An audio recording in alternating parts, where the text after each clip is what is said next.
지난달 연초 이후 이어진 글로벌 금융시장의 변동성 확대가 심화되었습니다.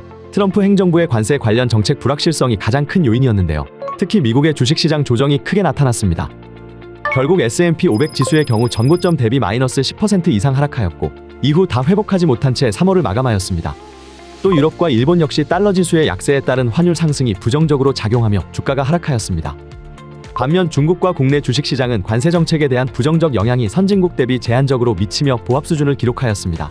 채권 시장은 미국의 경우 부진한 경제 지표와 정책 불확실성으로 기준금리 인하에 대한 기대감이 고조되며 단기물 중심으로 하락하였습니다. 반면 국내 채권 금리는 대규모 산불 등의 이유로 추경 가능성이 반영되며 장기물 중심으로 상승하며 약세를 기록했습니다.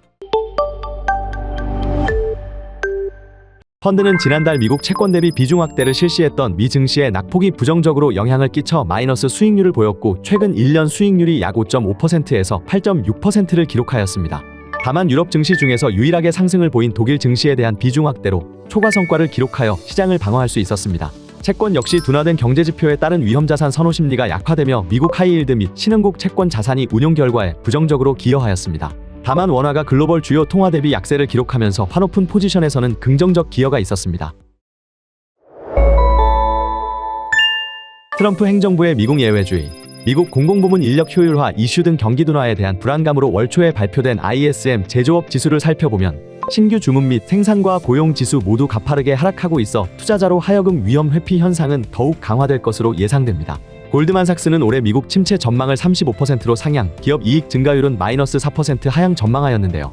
AI 관련 대표 업종인 매그니피센트 세븐의 경우 정부의 제조업 부흥책과 AI 트렌드 지속 전망의 기업 실적 호조가 예상되나 매크로 영향으로 조정받은 증시에 의해 향후 12개월 PER 전망치 수준이 2022년과 2023년 저점 수준으로 하락하면서 가격 매력도가 높아진 상황으로 보입니다.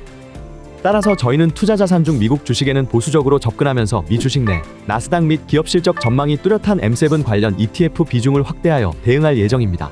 이번에는 채권 시장을 살펴보겠습니다. 경기 성장을 주도해온 소비 둔화가 확인되면서 연준의 기준금리 인하가 장기화될 것으로 시장은 전망했는데요. 다만 관세 정책은 단기 인플레이션을 야기할 수 있어 중장기 경기 전망 영향이 상대적으로 크게 반영되는 장기물의 금리 하락폭이 더 클 것으로 전망됩니다.